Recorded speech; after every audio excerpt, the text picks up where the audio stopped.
Well, I think that there's almost no bigger question of life is asking this question of value, of purpose. What is the purpose of life? What is the meaning of life? Am I valuable? Am I worth anything? Where does my value come from? Should I value other people? Should I value them? This is the topic of a lot of our conversations today, a lot of the cultural issues that we are going through. And so we're going to have this conversation talking about really, well, this book, Why You Matter. My guest, Michael Sherrard, joining me here, is a teacher, a pastor of Crosspoint Community Church, a speaker for the Life Training Institute, and faculty member at Summit. And again, as I just showed you, written this book, Why You Matter, How a Quest for Meaning is Meaningless Without God. So first of all, Michael, thank you for showing up and joining me in this conversation. Ryan, are you kidding me, man? It's good to see you. It's been a long time. Thanks for having It me on. has been. Yeah. Mike joined, man, quite a while ago. You have another book called Relational Apologetics. We discussed that one back when it was only podcast a few years ago. But really now have put out this book. And as I read through it, and I just got done sharing with you, and what I want to stress to those who are listening and watching is I felt like this book is just phenomenal at doing two things is what I want to focus on in our show today is helping us understand how the Christian worldview fits so well into what's happening in our cultural moment of seeing people with value, of understanding this life without God is meaningless, and why really what we desire is this meaningful life, and that's found truly in the Christian worldview.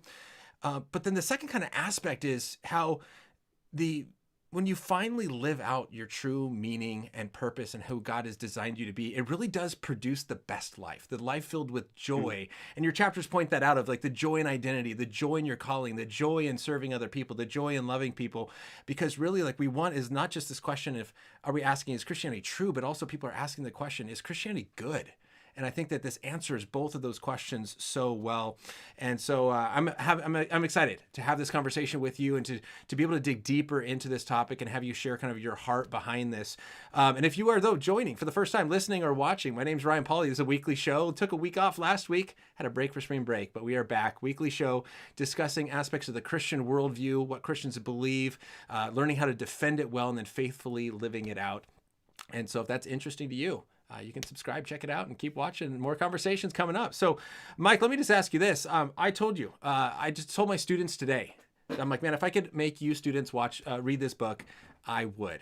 This, I think, is phenomenal for the high school, college student who's trying to figure out what their purpose in life is, what should they do, how do they find a job, where their meaning and value comes from, as well as understanding this kind of cultural moment. So as I read the book, that's kind of what I saw as the target audience. And I'm just curious, am I anywhere near close to being right on that? Why are you writing this book and who are you writing it for? Yeah. Yeah. Well, I had a couple of people in mind when I wrote the book. I had one of my neighbors in mind, good man, older man, and I had him in mind when I was writing this book. Someone who maybe I don't really know what their church background was. My impression is just a normal kind of guy, works hard, maybe hasn't thought a lot about theological or philosophical ideas. So I have him in mind. The other person I had in mind was the person that you're talking about, that 16 to 24-year-old guy or girl, maybe a little bit skeptical, not one that's is looking for simplistic answers. They want true answers. They want thoughtful answers. And they're the kind of student, for example, that would frequent Summit Ministries, that I do a Right. lot of work with. And so, yeah, I had kind of two people in mind. I really wanted to write this for just your everyday kind of person, someone that doesn't have any kind of philosophical or theological background or training, a book that they could pick up and really get something out of. But I also wanted it to be a book where that really hardcore skeptic is going to pick this book up and not feel like I'm pulling any punches, taking any shortcuts, creating any straw men. So really offer a simple but robust argument for what makes life meaningful. And I think, and I saw that, and I always hesitate kind of saying this on a show when I read this, and I go, man, the concepts in here are so basic, anyone could read it. It sounds like it's like elementary or something like, oh, well, I've been a Christian my whole life. Why should I read it then? But I didn't get that. Like, as I was talking through it with my wife and saying like, look, like it's kind of like that sermon that you've heard before, and Mm-hmm. you're supposed to know these ideas, but like as I read it, I'm just like, Oh, that's so good. Oh, that's so good. And I'm just highlighting and I'm thinking, who needs to know this? How can I include this? And that's kind of some of the questions I have for you is like, as adults, if we're adults watching, how can we use this material to teach our kids? Because that was in my mind too, is like, this is so important that I don't realize how I'm missing it. But also it's written in a way, like you said, where it makes a strong case for Christian theism, the Christian worldview, against the meaninglessness of life without God. At the same time is done so in a way that's so accessible and I think very practical. And so I definitely saw that. And so I'm curious as well, kind of why this book is written now. How is it that this understanding of why our lives are valuable, how can that kind of help us as Christians living in kind of the state of our world today? How does it apply to today?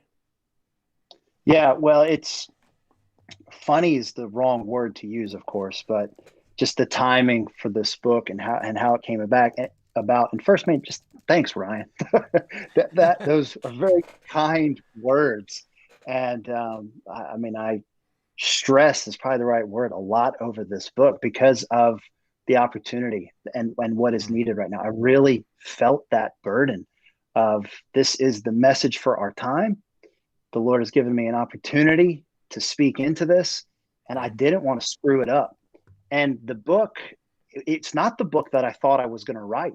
I mean, I'm getting to your question. Maybe I'm not coming at it the way that you set it up, but when I first kind of pitched the book, it was really in just kind of a worldview and apologetic kind of abstract realm. And when I wrote the first words, like the very first sentence, everything changed for me because I had in my mind a young man or a young woman who has this book in their room at night and they're having a hard time thinking about a reason to get up in the morning. And instantly this book had to become more pastoral and real practical.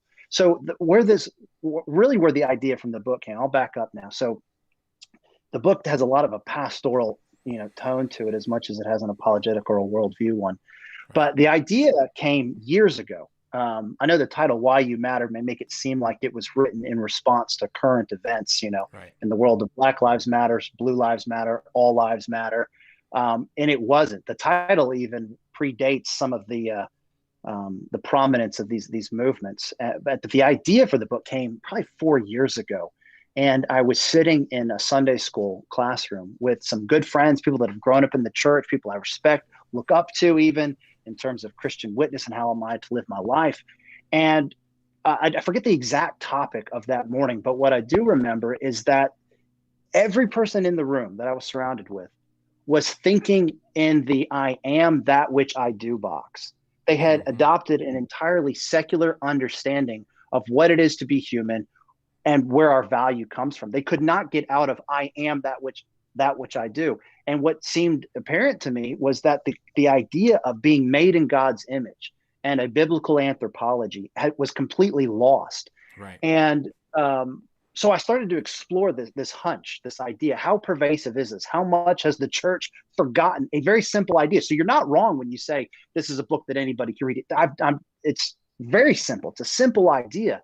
And sometimes simple ideas are the most important ones that we just forget. But so anyways, I started exploring this. How has the church kind of forgotten what it is to be made in God's image? And one of my first opportunities thereafter, I was invited to give a graduation, a commencement speech and whatnot. And this was wasn't at a Christian school, it was just at a regular old school. And so there's going to be a mixed audience of Christians and non-Christians. And I only had 15 minutes to give this speech. And I gave it on this topic about what makes life meaningful.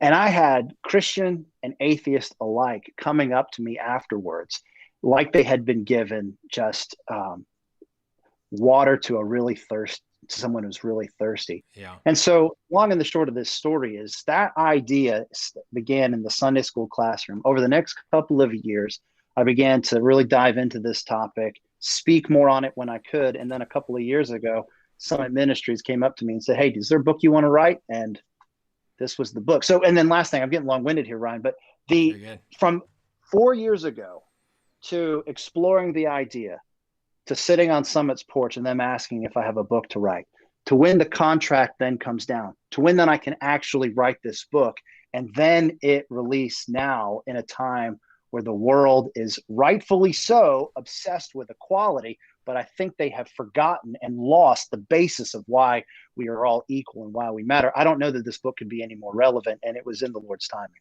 Yeah, absolutely. And I think that's kind of important to point out is that I did notice one like negative review online, and it was like the person picked it up thinking it was going to be addressing all of the equality issues that are happening right now. And this really does, like you said, kind of almost go deeper or have the more fundamental question of just a basic human anthropology from a Christian worldview that then can apply to all of those issues and is so valuable, but is often the thing that is forgotten as we are debating and pushing and against. But I think in the same way that what I hope that Christians can learn to do is that we see this idea of equality being such a huge thing in our culture.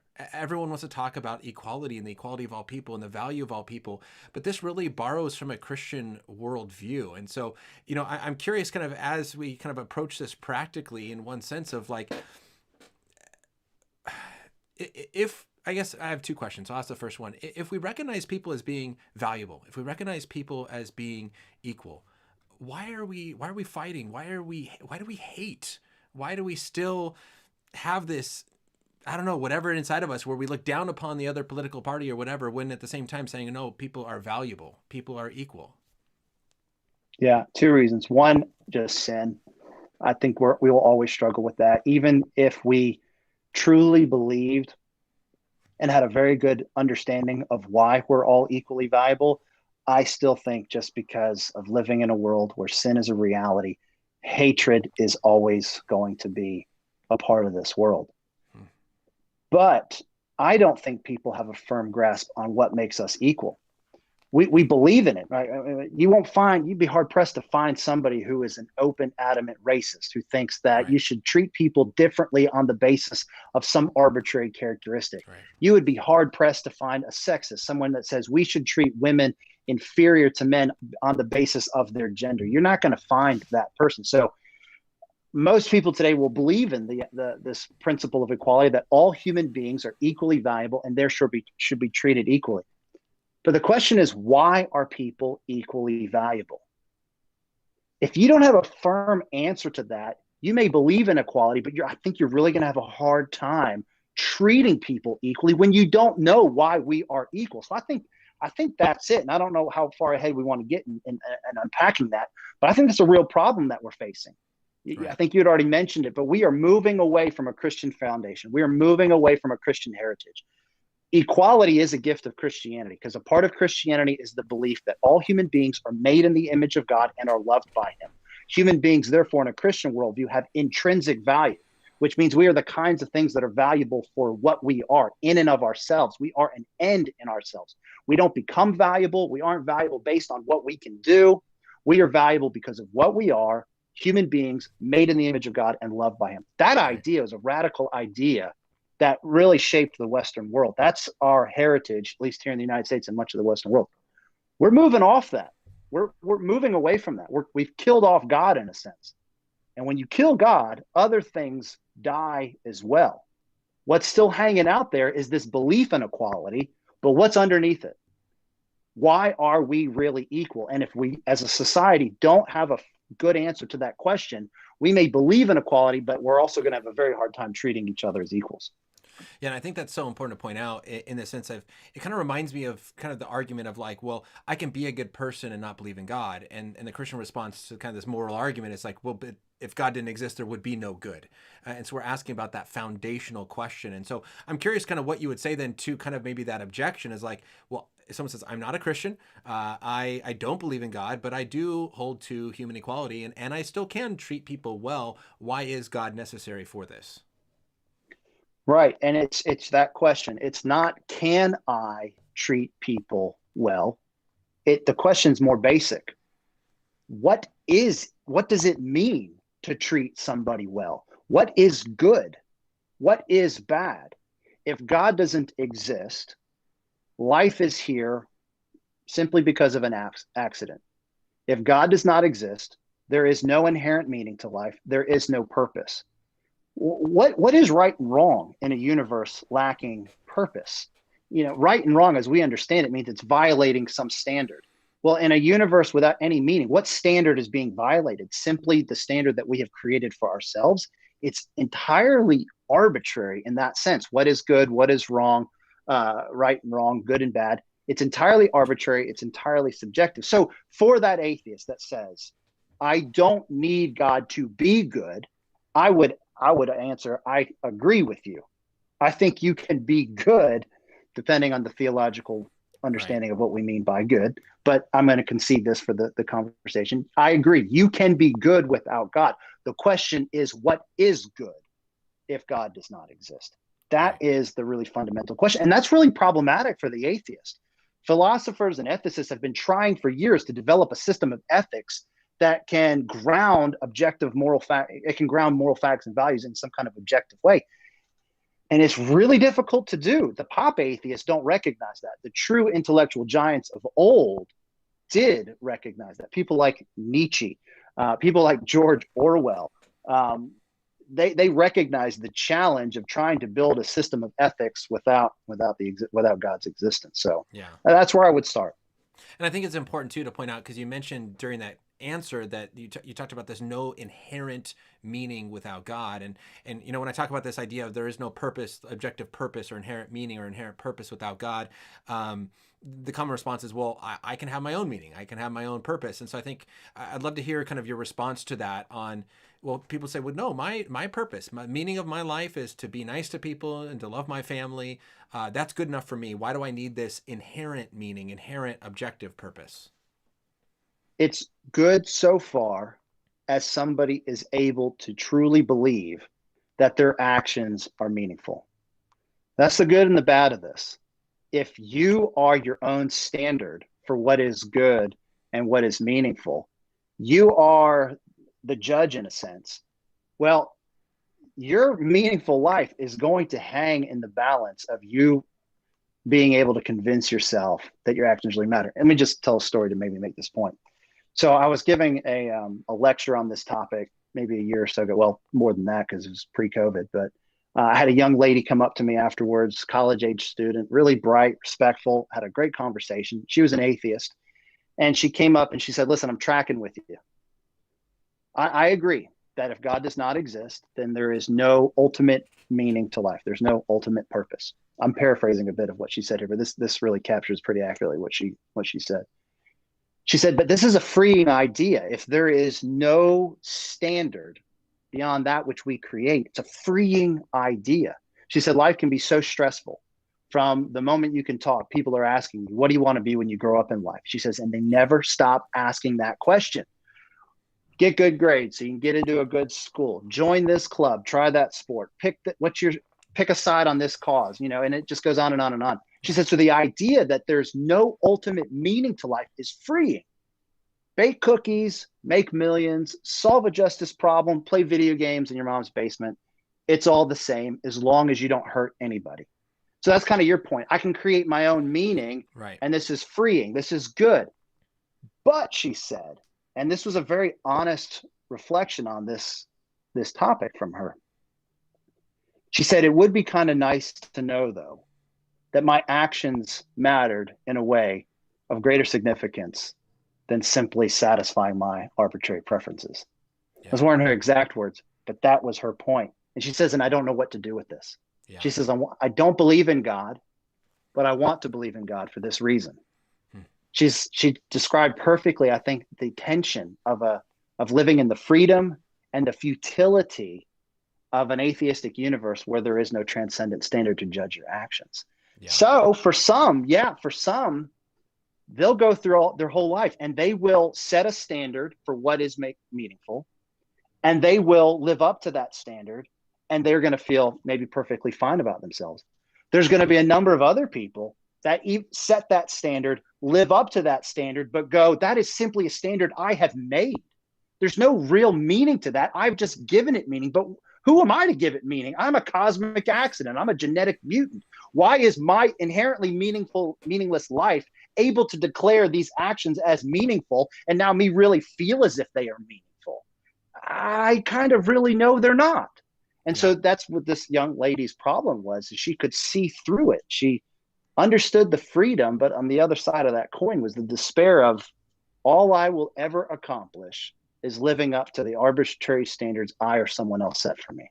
Yeah. And to me, like, I read that story and it like breaks my heart because I then read one of your kind of responses to this of like the purpose of life is just to pursue whatever we want to do, whatever makes us happy, and that's what makes our life meaningful. Yet we hear story after story after story of people who just live life doing whatever made them happy and seeking that personal pleasure, and they get to a certain point in life and they're like hopeless, they're lonely, they're lost, they commit suicide. It's like, what does this life come to if I have all my money and I have my cars and I have my fame, but I am still like empty? Because they think that is somehow going to fulfill them, and it's like we're not learning from those other mistakes. So I hear that and I go, oh, my heart breaks. My heart breaks for people that see that, and hopefully trying to, as that girl saw, like there's something I'm trying to get meaning from, and there's some true joy and beauty to that.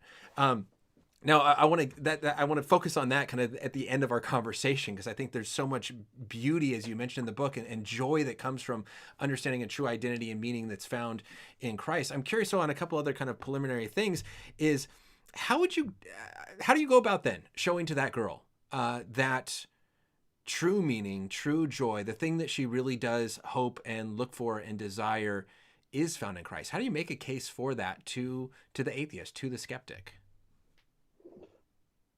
Well, like with this young lady, for example, the case was made and she saw very clearly what was before her, and it was left to her. And some will even, and this is just a fair point that I think is always good to make when we have apologetic discussions. And I'm not saying you were implying this, Ryan, but sometimes we have the expectation in apologetic kind of discussions of if I say the right thing, Right. if I make the right case, then this person will automatically, because how could they not? And that just doesn't happen like that. We're complicated people that even Yeah. if we can, sometimes we can know what's true and not want what is true. And so there's that. But the way I go about, generally speaking, making this case is that people operate on the assumption that there is a real right and a real wrong. When people are pursuing a meaningful life, they are operating on the assumption that there are things that I can do that really matter. And I think most people Right. believe that they matter in a transcendent way, meaning that their actions have greater significance than simply meeting a standard that they or society has created. I think this is something that is intuitively known. And I think the world, for example, if you just take morality right now, the Western world, in the United States, people are acting as if there is a real right and a real wrong. It's Right. why we march. It's why we protest. It's Right. why we champion equal rights, is that we really believe it is true, it is right with a capital T and a capital R, that there is a way things are supposed to be. Yeah. But that only makes sense if there's a creator God that made life on purpose for a purpose. In an accidental universe, there is no way things should be. Right. And I love the illustration. As I was reading in your book, I was laughing hysterically because you talk about how it's this purpose, it's the meaning that is like what makes sports fun to watch. It makes them entertaining. And you give the illustration of like, what if a bunch of athletes just grabbed random sports objects and all went out to a field and started doing their own thing, and then you get done playing the game, whatever that is, people running around with different objects, just pure chaos, and someone goes, "Good job, well done." And it's like, and I think you wrote something like, well, what did I do? I just spun in circles, hitting, like punching something over and over again. And it's like, but you did it so well. It's like, that's meaningless in this pure chaos. If there's not this teleology, if there's not this end goal, if there's not this purpose, what are we doing? And I love that illustration of if there's no objective purpose, it's like grabbing and just being pure chaos. And then people saying, well done. You did that so good. It's like, I did what so good? I think though, in a second way is, and I love this illustration given by Sean McDowell, is I think we often confuse this idea of purpose and good and bad as like the difference between like objectively morally good and then like advantageously good, right? And so like the illustration of you're playing chess and it's a bad move in chess to lose your pieces and get put in checkmate. But if you change the rules of chess to where getting checkmated means you win, then it becomes a good mood.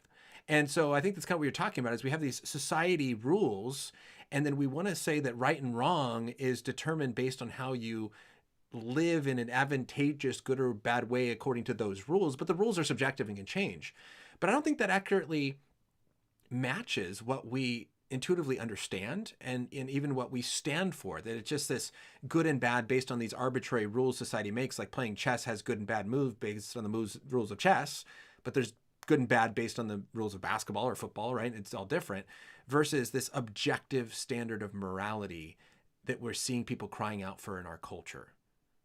Right. I agree, because the question is, what our atheist friends would say is you don't need this standard that goes beyond us. We can create it for ourselves. But I don't think that's what we really believe. Now, you will find the intellectually consistent atheist that will look at something like the Holocaust and say, it's not that it was wrong. It was just that they developed a different system that isn't like ours. And I'm sure you've met that person that will say, yeah, I can't say that what Hitler did was wrong in any objective sense. Right. But I can really appreciate the intellectually consistent atheist. But I think you're right that the intuition of us all is that no, we don't agree that we've just created a system that we're all adhering to. We think that we have found a system of ethics that corresponds to something that is really real, and that it is really wrong for you to treat people this way. It's not just because we've decided this is what's best. We really think this is the way things are supposed to be. But again, if this is the way things are supposed to be, that implies a creator and some standard that goes beyond us. And so you're right. I do not think that the quest for meaning in a godless universe is possible, because we all at the end of the day know if there is no standard beyond us, we have just created arbitrary rules that we've all decided to go along with each other. Yeah. And that's a vain enterprise. Yeah. Yeah. And so what I love that you've done here is you've addressed these issues, right? You've made a case for Christian theism. You've addressed this meaninglessness of life without God, but really kind of, I think, pointing to what we understand to be true and the meaningfulness of life. You quickly switch, I think, to, as you mentioned at the beginning, a pastoral approach, then kind of reflecting on this on the inside, because we have this understanding of where value comes from, where our meaning comes from. And it's either we create it or God does. And as Christians, we recognize like our value comes from God. It's not in our athletic abilities. It's not in our intellect. It's not in our jobs. It's not in our family. It's not in these things. Yet at the same time, we so easily put our value in these things. Right. And you mentioned here in the book, if I can find the quote here really quick, we deny, it says, I don't know if I paraphrased you or quoted you perfectly, but it says, I have here, we deny that external factors give life meaning while at the same time feeling worthless in the absence of those things. And so I would love for you to just to speak into this of, if we recognize it's God that gives us meaning, and we recognize that it's not these external factors, our performances, that give ourselves meaning, why do we so often feel meaningless, worthless, when we don't have those external factors present? Yeah, it's interesting. I think that we live in a time of worldview kind of borrowing, where Christians are absorbing the ideas in the culture and they're just finding a home within their worldview. Atheists do the same thing, though they believe God does not exist. They have absorbed ideas from a worldview that he does exist. And in a pluralistic world today, with the smartphone, which is a portal to every idea there has ever been, right? It can be very hard to think clearly about things because we're influenced by ideas that should not have any room, should not be able to go together, but do. And so this is one thing for Christians, where you may have Christians that go, no, I hear it. I believe that I am made in God's image. I believe that that is the source of my value, that there's nothing greater about me. There's nothing more valuable about me than the fact that I am made in God's image and loved by him. You may believe that, but then you're looking to some other standard. You're looking to, I've not accomplished this in my life, or I made this mistake in my life. I don't have these relationships. I have failed in this, and you're holding up to some standard based on accomplishments, abilities, or relationship, and you're saying, because I do not have those things, my life is not as valuable as somebody else. And these are two ideas that can't exist. They should not exist. Either you are a man or a woman made in the image of God, thus instilled with unimaginable value and significance, or you are a cosmic accident with a greater nature, with a nature worth nothing beyond which you can create for yourself. It's one or the other. It cannot be both. And so a lot of I think the fight for joy and the pursuit of meaning is a mental battle. It's the fight to remember what is really real and to live in the reality of God's existence and not live in the one that you don't believe is actually real. Yeah. And it's this reality of God's existence that I think points to something else that is so huge in this cultural moment that we're living in right now. And you talk this, now this is not a paraphrase, I am reading straight out of the book here. You say, some of us look at all that we've done and become arrogant and proud. Some of us look at the lack of what we have done and become anxious and depressed. All of us need to look to the Lord at what has us all equally valuable. This reality should bring humility to the proud and hope to the broken. And so I'd love for you just maybe to speak into this, because again, like as Christians, we realize our value does not come from what we've done, yet when we've accomplished a lot, it makes us say, hey, oh, man, look, I feel, and so there's a good sense at feeling good for what we've done and being proud of what we have accomplished, right? But then there's obviously a different sense of being prideful. At the same time, we then, as we just talked about, we look at how other people have done more, we haven't done very less, and allow this to make us depressed and anxious. But looking to Christ equalizes this. So I'm kind of curious if you could maybe speak into that, and then maybe touch on that idea of being proud of what we've done, but not being prideful, because that's kind of where our value comes from. Yeah, it's hard to be proud without being prideful. There's no doubt about that. But you should be proud of accomplishments. You are allowed to be proud of other things in your life without becoming prideful. And key to that is understanding the source of our significance. And it is the fact that we are made in God's image. Yeah, it goes back to something we were talking about earlier, where I think our society, right, we believe in equality, but we're having a hard time treating other people like that. I think personally, we all have that same struggle. We will believe in equality, yet we'll go through times in our life where we feel like we're better than other people, or we'll go through times in our life where we feel like we don't measure up.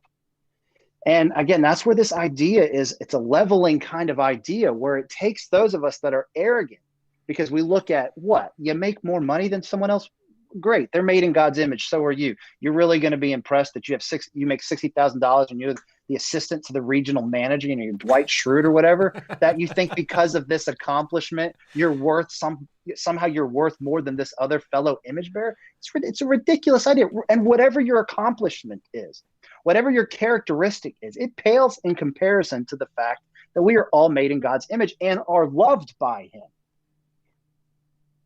So this really should take us down a notch or two. Those of us that really feel, well, I'm important because I've done this, that, or the other. No, again, this goes back to, you can be proud in what you have done, but don't become a prideful, arrogant jerk that thinks, wow, look at what I've done. I'm somehow better than everybody else. But also to the broken, right? And to the person that is looking at everything they haven't done, the mistakes that they've made, or the failure, or the job, right? And you know that experience, right? Good grief. When you meet somebody for the first time, and they ask you, oh, so tell me about what you do. And then you tell them what you do. And their response is either, oh, cool, or, huh, that's interesting. And right there, a value judgment has been made that you feel. And you either feel more important and more valuable based on what you do, or you feel less valuable based on what you do. Excuse me. We've got to let go of that. Now, there's another idea related to this, and it is stewardship. We ought not to be cavalier about what we do, but what we do is not the source of our value and our significance. Yeah. Well, my goodness, that just hit home for me right now, because I think there's an aspect of me that just happened to me this last Sunday. I was visiting a church as I was visiting my brother, church that I had never been to, and pastor comes up and says, hey, what do you do? And I said, I'm a teacher. And I'm like, hey, you should ask me what, and in my mind, I'm like, ask me what I teach. Cause I can say, hey, I teach a historical Christian doctrine and apologetics. I teach a comparative religions and worldviews, and I teach a philosophy of ethics. Hey, look what I teach, right? You want to know, you want to know me, right? And it's like, that was like the natural instinct that like comes up. And then there's other times Yeah. where it's like, I'm a teacher. Please don't ask what I don't want to have that conversation right now. But it's like, it's inherent to us. And so like in my mind, I go, look, I know that happens to me. I don't know. I don't think I'm an exception, right? We're fallen human beings that they can As easily fallen fall. human beings, and Satan loves to twist good things. We should take pride in what we do. We should Right. find enjoyment in it. And if you back up this conversation to something that's really foundationally important, as image bearers of God, he gave us dominion over this earth. It's ridiculous. He made this world and said, you take care of it in my stead. The freedom and the authority we have to manage and order and create the world that God has created it's a ridiculous, unbelievable gift and calling we have. As we live out this calling in the various ways that we do as teachers, as mechanics, as janitors, as moms, as dads, as on and on and on and on and on, we should take great pride and find joy in it. And isn't it just like the enemy to twist something good and say, no, the thing you do isn't something just to be proud of you exercising your gifts for the glory of God. No, that's the thing that makes your life actually worth something. Right. And other people are going to set the standard for which of these kinds of jobs and callings really matter. No, that's what makes you valuable. Not the fact that you're made in God's image, not the fact that you can glorify him by loving other people and cultivating this world that he has made. No. You're not a steward. You are one that has to create your value, and you're going to do it through these things. And he's just going to twist it. And we all, living in this broken and fallen world, we have to resist that temptation. And it's going to be something that we fight our entire lives. Yeah, absolutely. And so that's why I again, as I said at the very beginning, as I read this, it's like these true things, but my goodness, how often do we need to be reminded of this? Because it's so easy to say, man, the YouTube channel is small. They have a bigger YouTube channel, or they have a bigger church, or their business makes more money. And it's just so natural. And I think maybe in my mind, because I'm a very competitive person and I played sports. I know you were an athlete in high school too, and I played college baseball. And so much of it is competing, trying to be seen, trying to prove yourself. Right there, Ryan. Right there, you ranked us. High school, college. I mean, what are you doing here? Did I say high school? I said you played baseball. I don't think I said what level. And I just interrupted your flow. You're assuming something about me, Mike. Come on. No, but again, and I just go, well, that's my competitive nature. And I think there's aspects where I go, I know I need to check it, right? There's times where I need people to help kind of point that out in me of when I'm putting too much into something rather than recognizing this as something good that I can use for God and then build from that. And I think, now, kind of maybe skipping ahead, but going along this topic, there's a thing that you wrote, and I think it was one of the last pages I kind of read here. But in this idea of finding joy in your calling, and there's a lot here maybe I'm skipping over and we'll come back to, but you talked about, you have written here, it says, be humble, work hard, and go tell your story. And always remember, you do not work to earn value. You work because you are valuable, and so are others. And there's aspects in this chapter on finding joy in your calling of that, like sometimes, being faithful where you are, and that sometimes that work produces something good, right? And I'm thinking, like, right now I'm teaching it to my high school ethics class. We just started the chapter on poverty.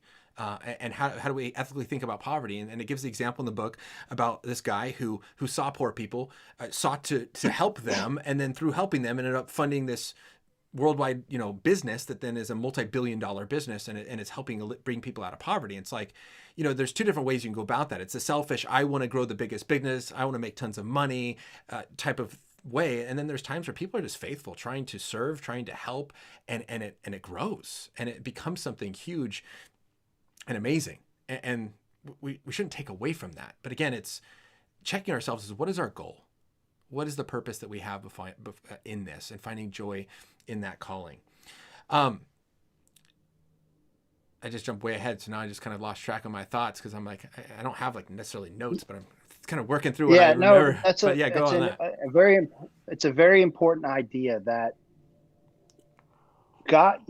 you should honor God by stewarding the life he has given you. And some people have the ability to make a lot of money and serve a lot of people that way, to create wealth that can be used for a number of good things. And they should go do that for the glory of God because because of these ideas. All people bear God's image. And if you, with your abilities, can love them by creating wealth that they can partake of to do things like end poverty, improve quality of life, you should do this. And if you're a Christian, you're allowed to do this. Sometimes in the church, we develop this kind of mentality of if you're a real Christian, you take on a life of poverty and you become a pastor or a missionary or something of the kind. And if you're not so great of a Christian, you go off into the secular world. That's a bad idea. That's a false idea. The one who studies calculus so that they can learn how to predict radioactive decay and build better bridges is honoring God when they do that to love their neighbor, just as I do when I spend time in God's word to deliver a message on Sunday. And so, go ahead. No, I was going to say, because, this came up, I was doing a Q&A with a high school group a couple of weeks ago. And one of the students asked in the Q&A of like, hey, if I'm called to give up worldly passions, does that mean I just have to read and pray my Bible all the time and I can't hang out with friends or do anything fun? And I was like, is that what you think God calls us to? You can't hang out with friends and do anything fun? I'm like, why do you see hanging out with friends and working? That was another thing. And working. Why is hanging out with friends and working considered a worldly passion? And so I'm curious, because you talk about this too in your book, of this idea of this sacred and secular split. Why is it that we have kind of lost the purpose of life, and Christians fulfilling their God-given passions and talents and abilities and skills in the unique ways that God has created us, and now created this split between the secular and sacred vocations, to where if you become study calculus and go work on bridges, somehow that is a worldly thing to make money versus you glorifying God and building amazing bridges? I don't know. I have no idea why we You're supposed to have all the answers, Mike. You can't say I don't know. I write short books for a reason. I don't know why. I know I grew up in that kind of Christian subculture that, this is what you do. If you're a real Christian, you do this, and if not. So this idea of, as an image bearer of God who has been given the calling to have dominion over this earth, the way the most appropriate way for me to honor God may be to make millions of dollars. That may be it through whatever business enterprise I have. The problem, right, is just sin twists everything, but he also twists pastors' callings and whatnot. I mean, we see this too. But, it's typically, you start building your own kingdom, right, through your career. And again, it's not as though pastors don't build their own kingdom. So I think this is a common problem that happens inside the church and outside the church. But you take these secular notions of go build a great corporation. There's nothing unholy about that. The problem is you tend to do that for your sake, to build your kingdom, to find your identity and your purpose and your worth in it. And it becomes all about that. And so you begin to make decisions to keep this going, because if I lose my corporation, what am I? What's my value? What is my significance? Rather than viewing it simply as an act of stewardship where I can honor God, love my neighbor, love even my enemy, and contribute to good in this world. So we talked about this at the beginning, and what you just said here reminded me of it, is that, answering this question for a lot of people is hard. If when you say, like, who are you? Tell me about yourself. And it's like, we want to instantly jump to what we do. I'm a teacher. I'm married to Emily. I like riding my bicycle. I do YouTube. And we want to just talk about who we're married to, what we like, and what we do. I'm curious, kind of what would you say is maybe a better Christian response if someone says, tell me about yourself? What should our focus be? I think that's actually a fine response. I really do. I think it's obnoxious to say something like, so tell me about yourself. Well, I am an image bearer of God. And I think that's just an obnoxious way to go about it. When it comes to identity, what we're talking about are the things that make me me and not you. Our uniqueness in this sense is good. It's God honoring, it's glorifying. It's one of the ways that we as a people fulfill the calling that God has given us to have dominion over the earth. And when you are introducing yourself to somebody or getting to know them, I want to know who you are. I want to know what makes Ryan Pauly Ryan Pauly. So there's nothing wrong in conceiving of yourself in these ways. Like, who is Mike Sherrard? Well, I'm a pastor. I've written a couple books. I've had the opportunity to have a really great friend and mentor, Scott Klusendorf, who I just think that is cool that I'm friends with Scott Klusendorf, you know.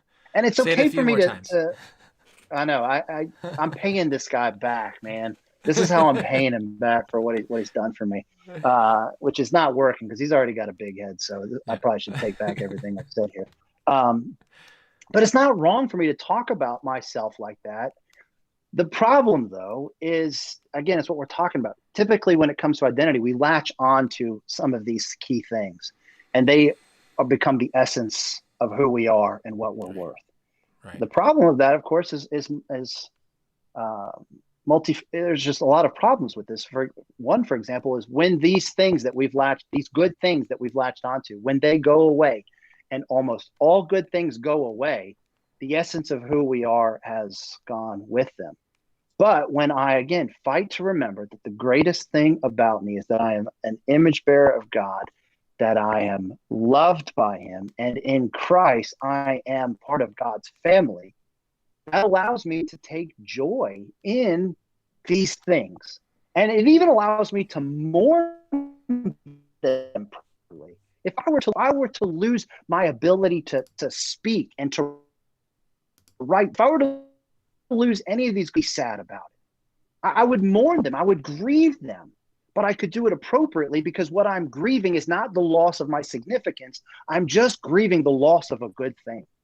And so I think that that's a very healthy way to think about identity that allows us to be comfortable in our own skin, the good and the bad, and allows us to talk about ourselves in this way without, succumbing to the pitfalls of reducing our self and our significance to one or two of these things. Right. And I think that is the key right there is recognizing there are things that we do that make us unique, that make us different, that we can talk about. But is that where your value comes from?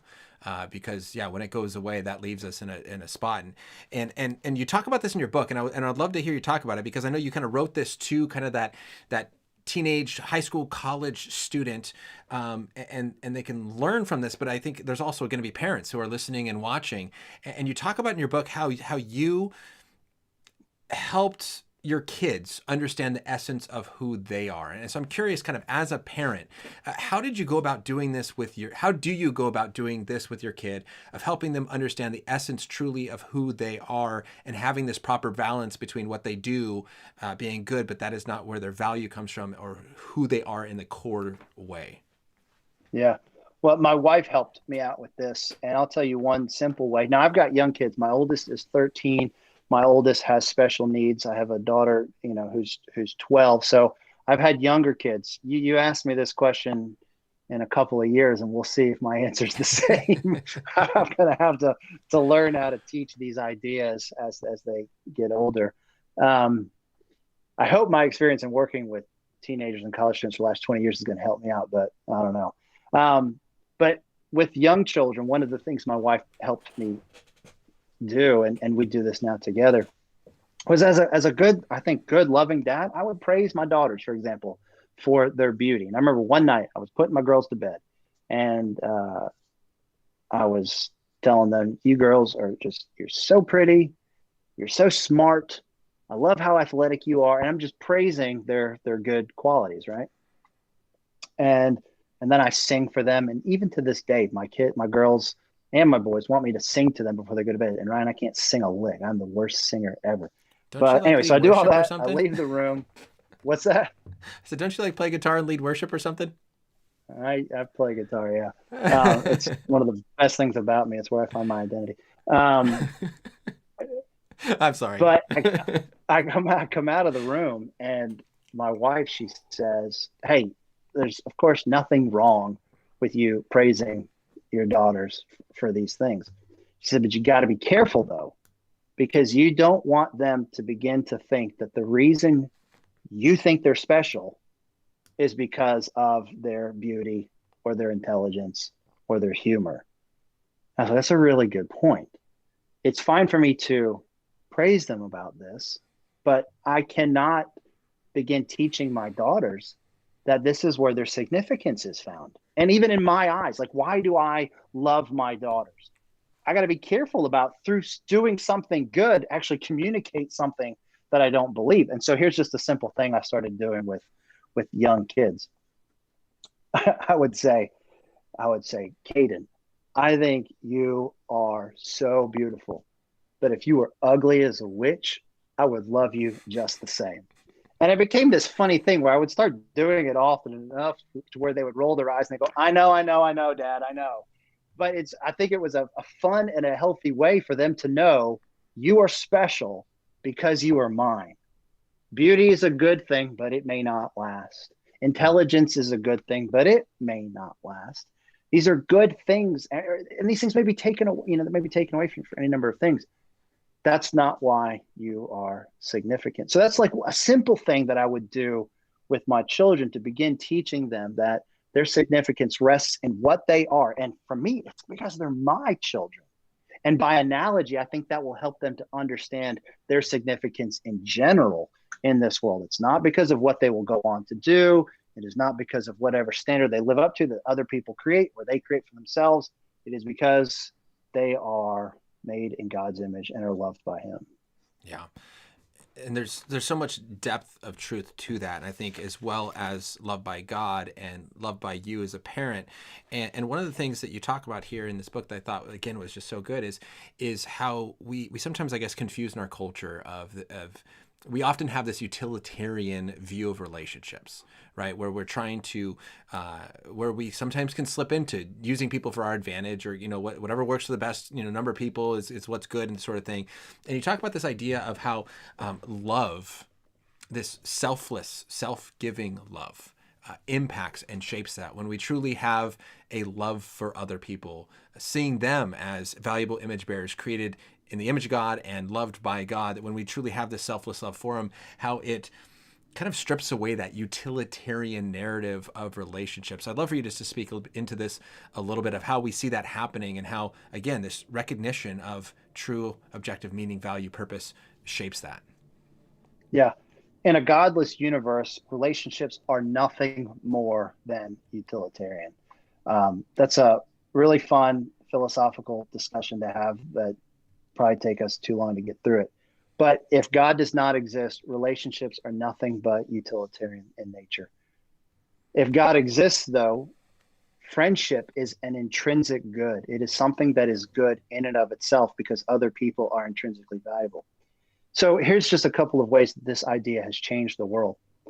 I mean, Jesus in the first century started teaching that we should not just love our neighbor, but love our enemies. What a ridiculous idea, right?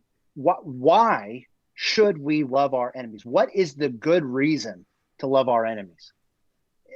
I can't think of a compelling reason outside of self-interest, which is hard to find when it's your enemy, right? If God doesn't exist. So someone who writes about this is the historian Tom Holland, which I got to be careful to point out, not Spider-Man, the historian. I was given this lecture once and I didn't clarify that. And afterwards, a kid came up and goes, are you kidding me? That Spider-Man actor can do anything. He's also a historian. I was like, okay, no, there's another Tom Holland. And as far as I know, to this point, Tom Holland is an atheist. Right. But he would say that I am, in every meaningful way, though, very Christian. And here's what he was saying. As a historian, when he would be studying ancient Rome, he would find how foreign his values were in that world. Like, Rome was incredibly cruel. They built their empire off the dead. They had slaves. They used slaves to build their empires and to have sex with whenever they wanted. They treated women the same way. Babies, especially girls, were cast down drains regularly. And it was a world where Rome would put their enemies on a cross as a spectacle for the whole world to see. It was Rome's way to display their might and power and warn the rest of the world, their enemies, do not cross us, or you will go to the cross. In this violent and barbaric world, Jesus, who in the very form of God did not consider his divinity something to be exploited for personal gain, rather he humbled himself to the point of a servant and went to the cross freely to die for his enemies. That idea, love for your enemies, changed the world. And Tom Holland, the atheist historian, talks about this, that it was like a depth charge beneath the surface, and we're still feeling its ripple effects today. Love for your enemies, treating people as equals, makes a lot of sense in a Christian worldview, where all people have inherent worth, intrinsic worth, and they are loved by the God who came to this earth and died on the cross. That kind of love makes a lot of sense if God exists. It does not make any sense outside of utilitarian, pragmatic, self-serving reasons. But then what is love then in this world? Right. If love at its core is something selfishly motivated, is that really love? I think it's not. I think it's something else. Well, it'd be redefining the word, because love as we know it has a benevolent quality to it. It doesn't have the self in mind. It has the other in mind. If God exists, love as we know it makes sense. If God does not exist, love as we know it doesn't make a lot of sense. It's just a trick of our evolution. And we still see the problem in that. And I think I love this illustration that you used in the book. I've used it in my high school classes as well, is this idea of this utilitarian view of relationships. We see this in movies like in Avengers, where Thanos is going to destroy half the world's population in order to allow the others to flourish. And hey, it's going to be better for everybody, or it's going to be better for those who are left. And we see him as the villain. Yet there's this switch, right, between Infinity War and Endgame, right? Where in the first movie, it's all about, can you sacrifice, can you kill an innocent person to save other people? And then in the next movie, it switches is, what if you give of your own life to save others? And that's what we see the Avengers do. And so we see this in Hollywood movies and we go, yes, right, that is it. And that is what is the good life. That is what leads to this human flourishing. Yeah. Dude, we could just nerd out here for a bit. But I love this. I think the world we're living in right now is the world where Thanos is not the bad guy. I would love to really explore this idea a little bit more, not necessarily here because I know our time is short. But well, if you got time, I got some time. If you want to stay a little bit longer, we can definitely do it. If you want to go where you want to go. I really think our country, if not the Western world, is going to abandon equality before long, and they're going to replace it with something like a Thanos utilitarianism. Because, again, without the foundation that Christianity provides, that all human beings are intrinsically valuable, what use do we have for our enemies? We don't have any use for our enemies. We simply need to get rid of them so that human flourishing, as we have defined, can increase. And this idea is played out in Endgame, right? And it's funny, I'm exploring Infinity Wars. I've found a lot of college students, by the way, that do not think Thanos is the villain. Because again, okay, if God does not exist, if there's not a creator God in the Marvel Cinematic Universe, why is Thanos the villain? He's not he's not sinister. He's not motivated just because he wants to hurt people. Right. He's motivated by a conception of good. Right. Again, what is good if there's not a creator God, if there's not a transcendent standard? Thanos is motivated by a concept of good. He is ethically motivated to create a world where there is a net gain of happiness for countless numbers of people. So the way Thanos is going to go about doing this, right, is he's going to sacrifice 5 trillion souls without pain. They're just going to cease to exist, which would usher in prosperity and blessing for many, many, many, many more living souls for a countless number of years. If Life is not intrinsically valuable. Why is Thanos the villain? It's hard to make the case that he is. Rather, he would be the tragic hero of the story. And I'm finding more and more, particularly college students, that buy into this idea and say, no, Thanos is not the villain. He is the tragic hero. There's actually a whole hashtag surrounded by or based on Thanos is not the villain. Anyways, I think this is what's happening, at least in the United States, if not beyond. Well, a question. It's this, we don't really believe equality is useful to us. Right. What happens when equality is not useful to us? What happens when our enemies are standing in the way of the world we're trying to create? We don't have any use for them. And I would not, one of my great concerns is we are heading down a path that looks very similar to the path Germany went down. Maybe we won't go to such drastic ends, but we're on the same path. Yeah. A question came in for my next live stream Q&A at the end of the month, but talking about there's a state where this person lives, New Mexico, that is right now, or the governor just signed into law, the Death with Dignity Act. And I think there's, often we hear two different ways in which this is approached, of this idea of euthanasia. Either one, here's someone who's old, they are in pain, and we're trying to be merciful to them by assisting in their suicide and letting them end their life. You also kind of hear this, others making an argument of, well, they're old, they're sucking up resources. By ending their life, it'll leave more resources for the rest of us, and then it will help the rest of us flourish. And so why spend all this money trying to save their life? Why spending all this money on doing surgeries when someone is at that age when they're not, they don't have that much value left? And so why use up a bunch of resources on them when we can save it for other people? And then at the other side of life, you see the same argument, I think, being made for abortion of, well, what if, a family is poor, and by killing this unborn child, it will lead to a greater flourishing for the mother, because she will be able to continue in school, or she will be able to stay in her job, or she will be able to feed the kids that she already has. And so by ending these lives, it will lead to the flourishing of more. This family of 5 doesn't become a family of 6, and now they will do better. And so I think in those two ways, I see it in this euthanasia bills that are being passed, as well as very common abortion arguments. It's already being put into practice. Right. We already believe that human life is functionally valuable, not intrinsically valuable. As a society, we already believe that. That belief is infiltrated the church. Again, it's what I saw that caused me to write this book. More people than not believe human life is functionally valuable. It's valuable because of its usefulness. That's problematic, Ryan. And you're right. You see it at end of it. You see it at end of life. You see it at beginning of life. And I think the world that we're living in, before long, we're going to see it applied to the middle of life as well. Yeah. Well, I want to end, if I can maybe end with two questions. The first one, and you talked about this at the very beginning of the book, is with all this going on and what you see, how do you still have hope? Hope for what?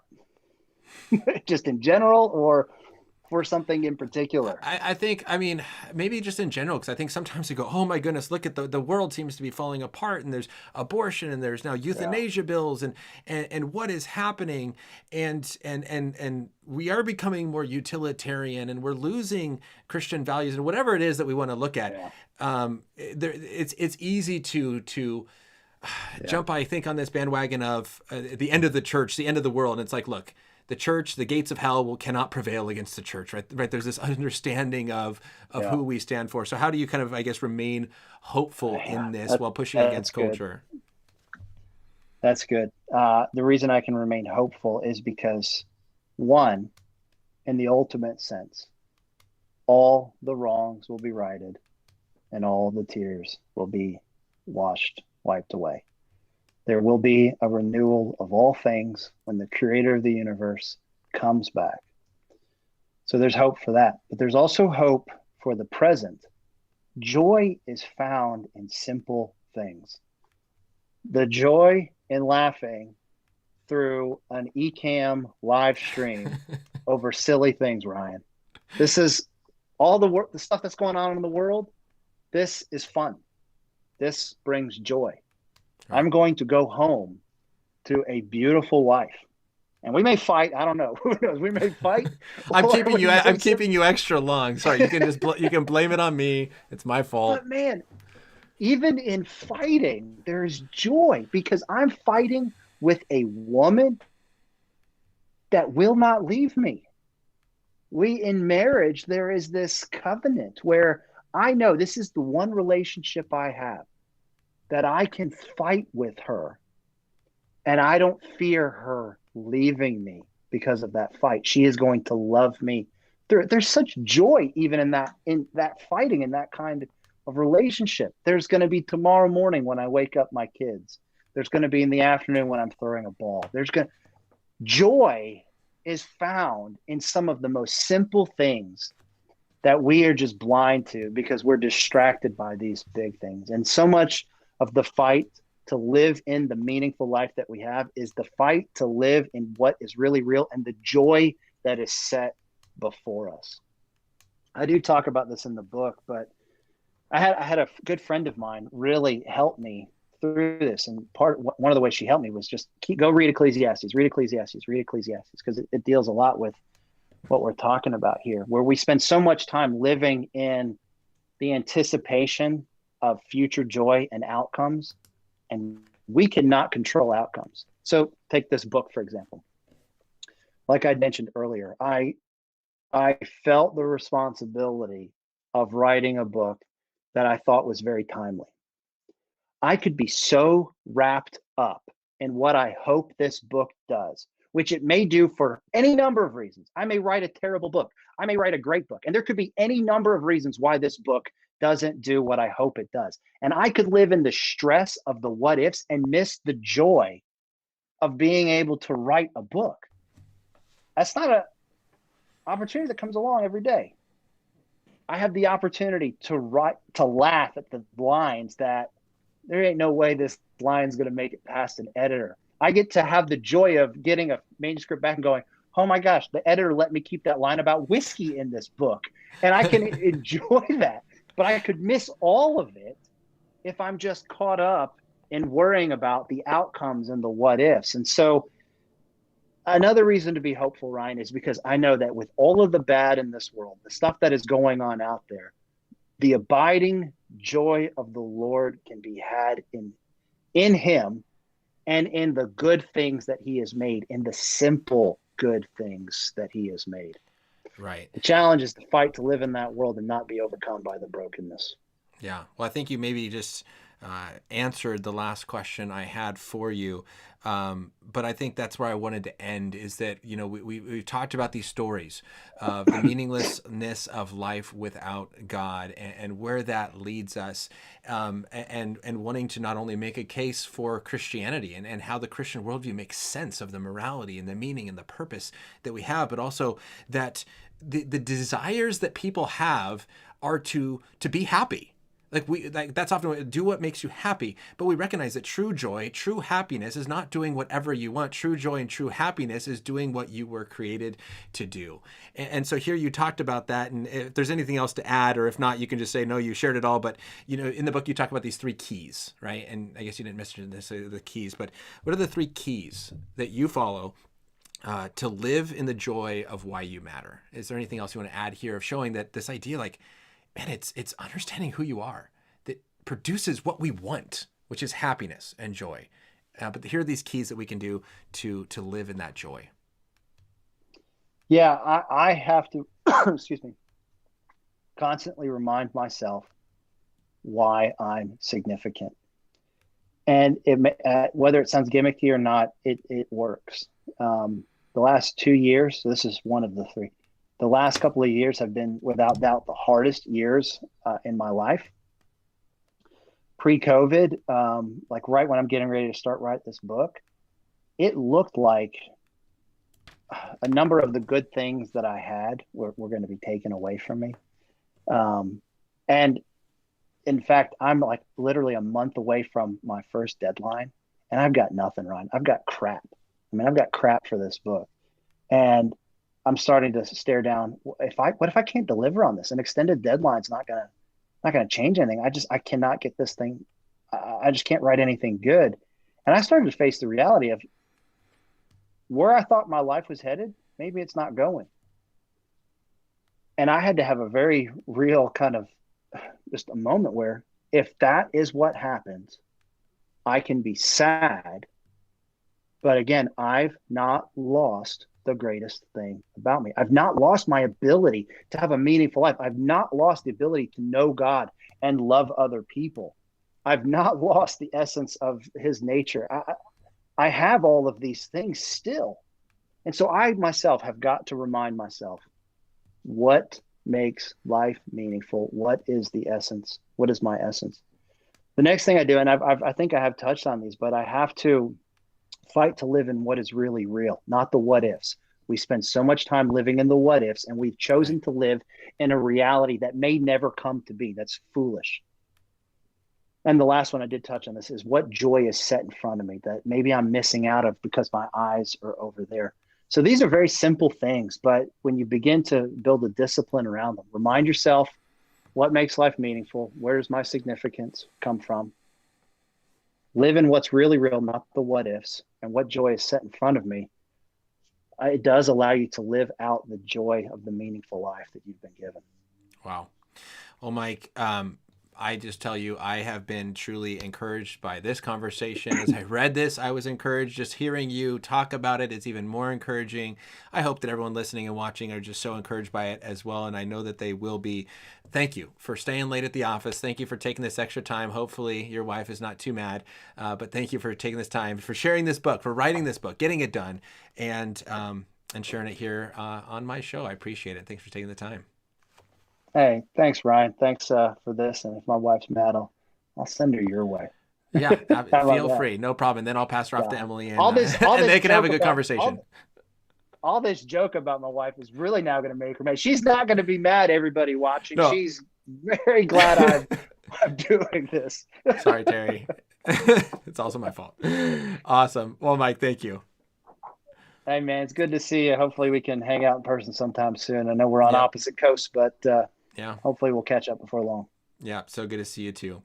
All right, everybody. Thank you for joining again. Why You Matter, Michael Sherrard, How Your Quest for Meaning is Meaningless Without God. Pick it up. Such an incredible book. I hope this conversation just really got you thinking. There's so much more depth here on what it looks like, how to teach us, how to think through this, how to find a job, and how to find what you're truly meant to be, and then truly find that joy, which I think is what we long for. What I know, what we long for. So if this has been encouragement, please share it with a family, friends, share it with somebody, help them see it too. I do believe that this is just a blessing, and God is really just is going to use us to do many things. And so you can follow on social media and whatnot, subscribe, find more interviews on different topics. And at the end of the month, again, another Q&A. It's going to be fun joining you guys there. So thank you so much for being here with me this evening. I hope that you are encouraged. I hope that you continue to think deeply about who you are, who God has created you to be, who you are loved by God. Think deeply about Jesus, what he has done, because those things are so worth thinking about. See everybody. Have a blessed rest of your week. See you next week. Bye.